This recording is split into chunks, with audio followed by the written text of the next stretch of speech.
Mataas ang layag! Anong ginagawa ng mangin? Ayos! Ngayon na!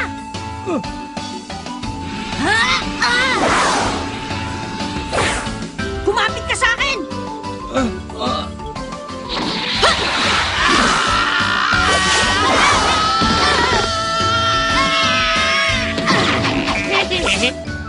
Ayos ka na ba, mister? Hindi ako si Mister. Ako si Leorio. Kung sa bagay, malilibang na rin ako sa aking paglalayag patungo sa Dore.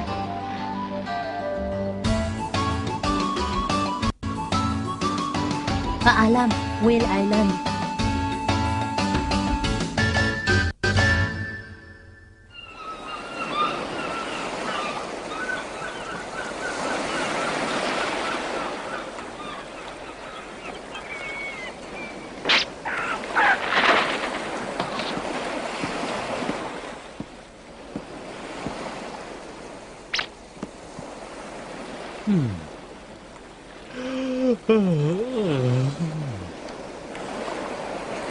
Ayan, ang daya mo naman. 52, 53, 54.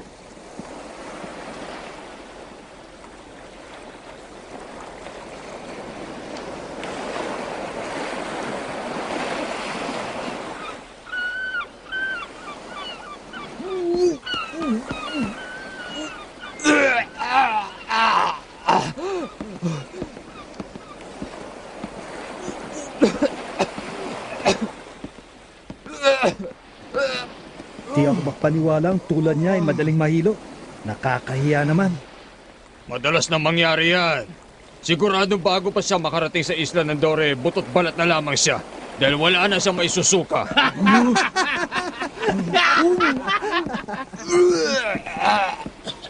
Ilan kaya sa kanila ang makakaabot ngayon?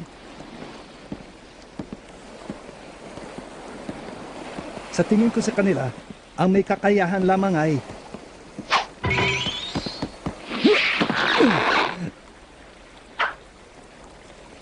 Pare, kaya mo bang kunin to?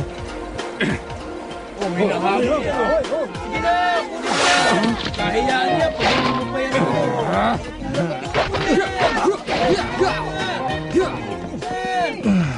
O ano? Si Bata! Malaki!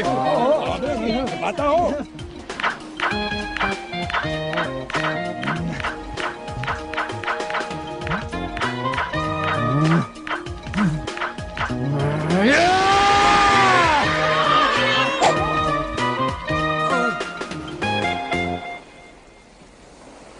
Aba, mukhang magaling yun ah. Itigil niyo na yung katso!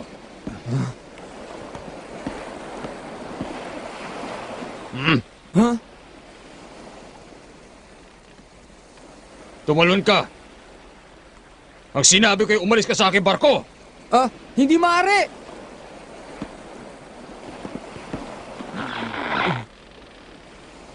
Wag! Bitawan niyo ako! Wag! Sige! Isa, dalawa!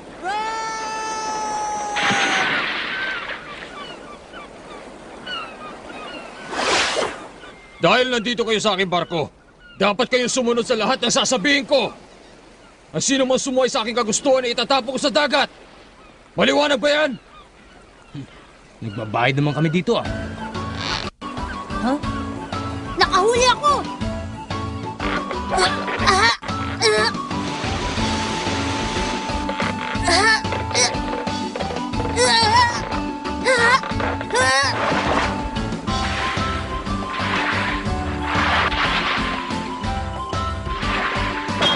Ayos!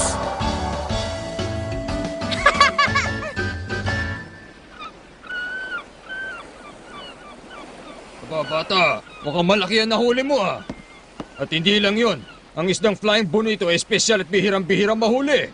Opo, bihira po kung makakita dito sa Whale Island. Naku, mukhang masama to ah. Tumigil ang hangin. Gaano pa kaya katagal bago tayo makarating sa isla ng Dore?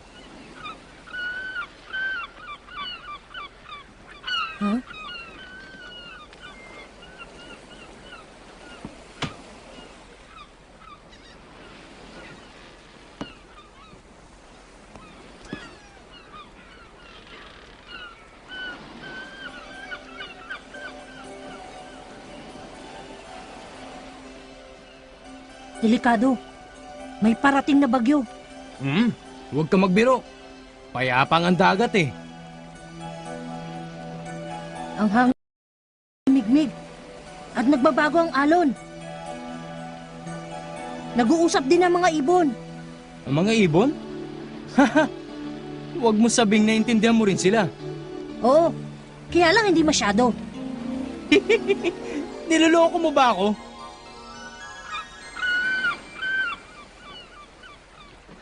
Bata, kung hindi ako nagkakamali, doon ka sumakay sa Whale Island, ano? Mhm. Anong ginagawa ng iyong ama? Isa siyang hunter.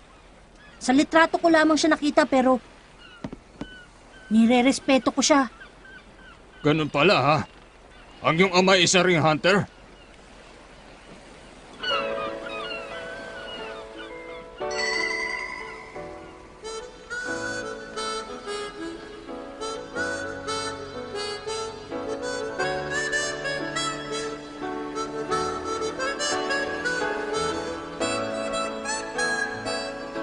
Bata, Ano yon?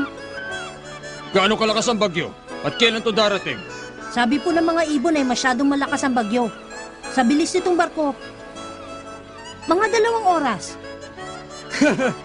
Sa tinagal-tagal ko sa barkong ito, ikaw pa lang ang pangalawang tao na humula ng tama. Alam mo ba yon? Pangalawa, O mga bata! Ibaba niyo ang mga layag! Huh?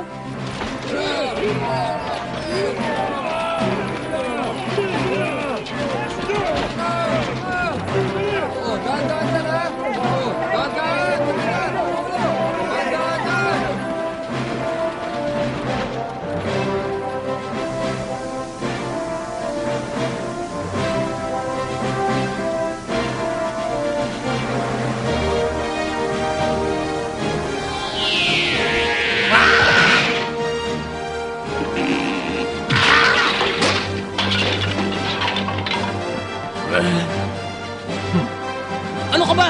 Pasensya na, nadulas lang sa kamay ko. Nadulas lang. Eh bakit ganun saktong-sakto sa mukha ko? Parang mo ito sinukat. Sa palagay ko, may maaaring maging aplikante ngayong taon.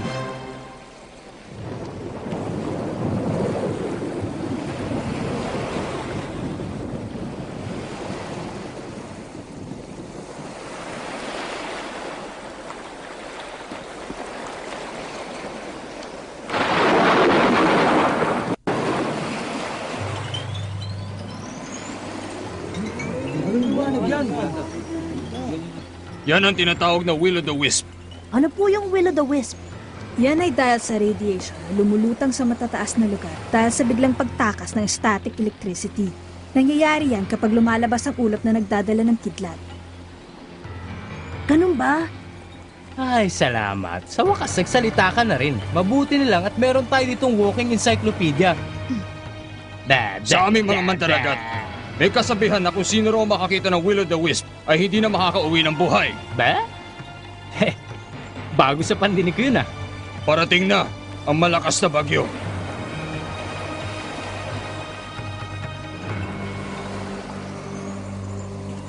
Siguro'y malalaman ko na kung sino sa kanila yung pinakamagaling at may kakayahang maging isang tunay na hunter.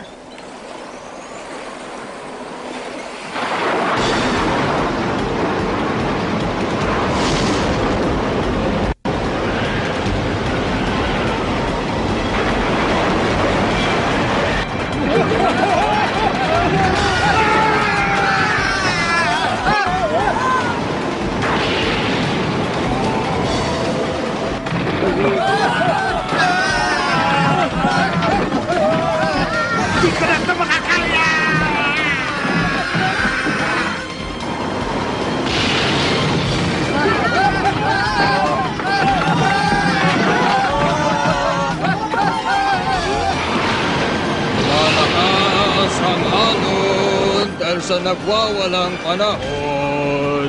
Hinahampas ang aking bar... Kapitan! Pumapasok na po ang tubig doon sa ilalim! Sige! Dali mo sa ilalim yung mga taong hindi na mapapakinabangan. Magmadali ka! Opo, Kapitan! Kumapit kayo! Tatawag tayo! Ngayon na!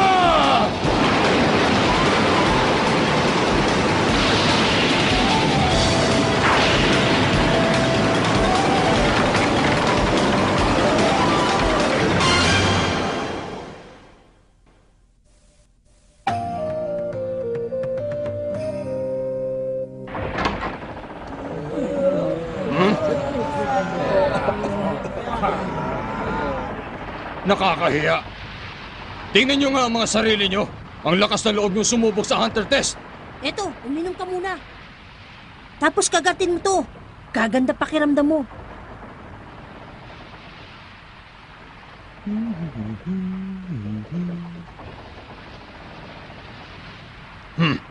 Mukhang silang tatlo lang yata ang papasa. Kay lamig ng simoy ng hangin, masaya! Ano? Gusto mong malaman ang pangalan ko? Tama ka dyan. Ako po si Gon. Ako si Kurapika. Ha? Sige. Ang pangalan ko ay si Leorio. Gon, Kurapika at Leorio. Sabihin nyo, anong dahilan kung bakit gusto ninyo maging isang hunter? Teka, huwag mo naman kami biglayin sa tanong mo. Ano ka ba? Isang reporter? Sagutin mo ang tanong ko. Ang kulit mo ah! Ako ay kung anong ginagawa ng aking ama. Gusto kong maranasan ang lahat ng pinagdaanan niya. Teka, bakit ikaw sumasagot? Hindi pa kami tapos mag-usap ni Manong ah. Sinasabi ko lang naman ang rason ko eh. Wala akong pakialam. Basta't hindi ko sasabihin. Kapag ayaw ko, wala makakapilit sa akin. Kahit mag-away pa kaming dalawa. Magkakasundo tayo dyan, Leorio. Teka, sabihin mo nga, ilang taong ka na ba? Kung babanggitin mong pangalan ko para tayo magkaibigan ah! Madaling iligaw ang walang kwentang tanong sa pamamagitan ng isang makatwirang istorya. Ha? Ganon pa man, ang isang kasinungalingan ay maaari nating ihambing sa kasakiman. Dagdagan mo naman ang misteryong Leorio. Ako naman, ang dahilan kung bakit gusto kong maging isang hunter ay masyadong komplikado. Kaya hindi ko ito maaari ikwento kaagad sa mga tao ngayon ko lamang nakilala. Kaya sa ngayon, hindi ko muna masasagot ang inyong katanungan. Ako si Mr. Leorio at wala rin akong ikukwento.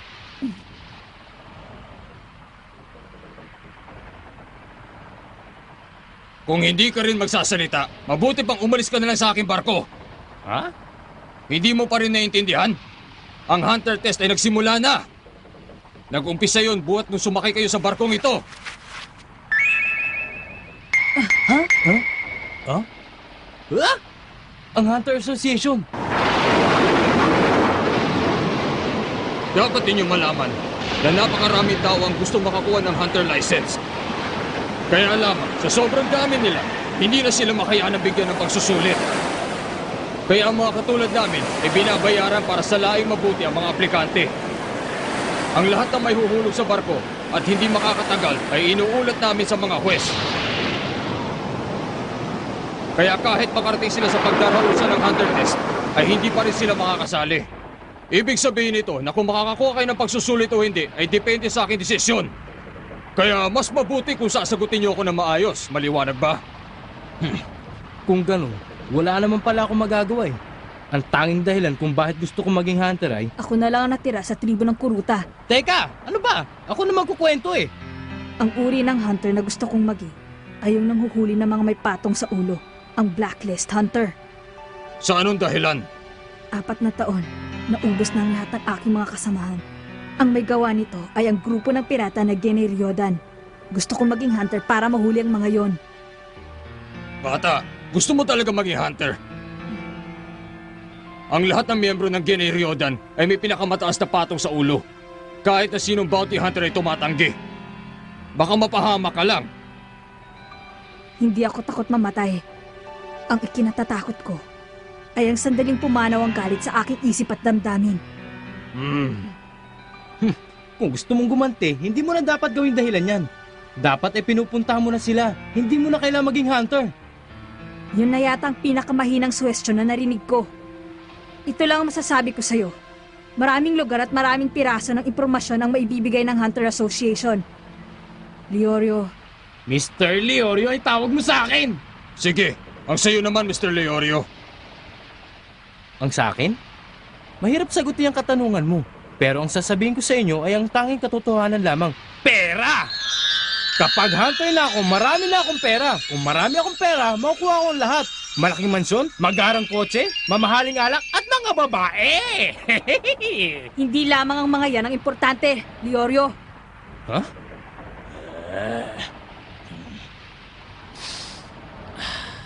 Pangatlong beses na yan Hindi ka ba titigil? Hindi talaga marunong gumalang itong batang ito Siguro wala kang pinag-aralan. Bawiin mong sinabi mo, Leorio! Sabing Mr. Leorio Halika! Mas mabuti pa nga!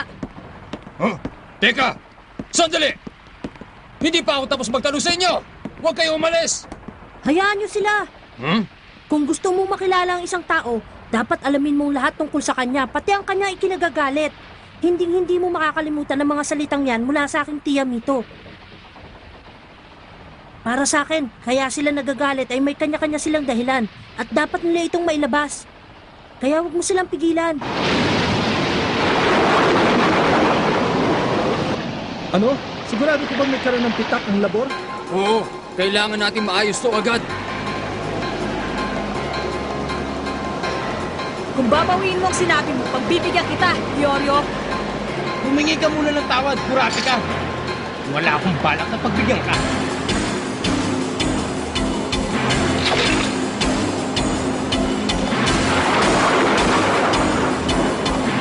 Kung ganon,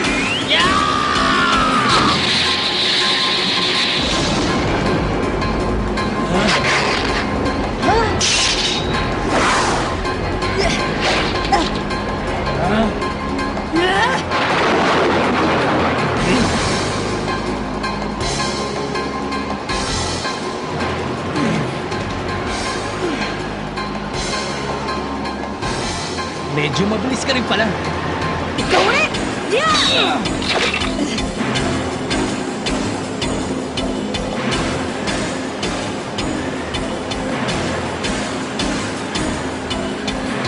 Katso! Mag-iingat ka!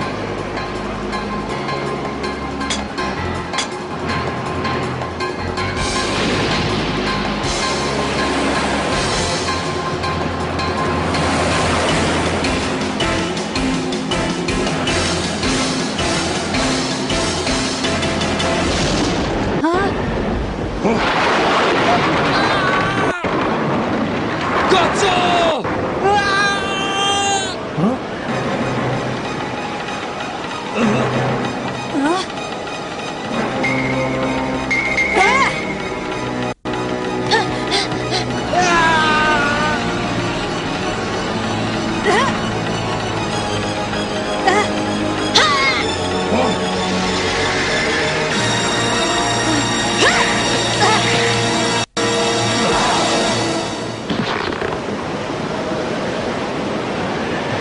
Salamat.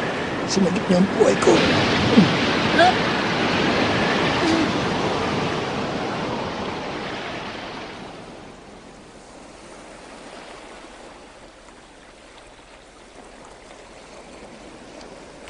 Sige! Hila!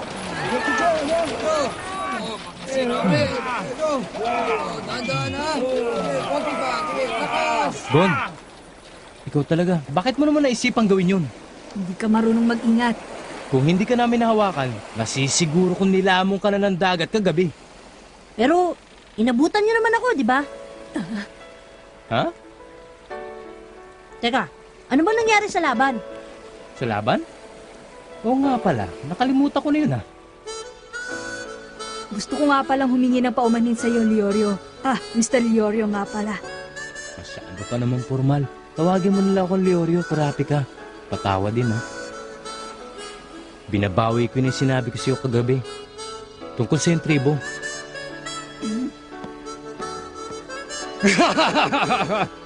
Pasado na kayong tatlo! Ha? Talaga? Oo! Sisimulan na natin ang paglakbay patungo sa isla ng Dore. Teka muna, sigurado ka ba makakaabot pa itong barko mo sa isla ng Dore? Oo naman! Magtiwala kayo sa akin!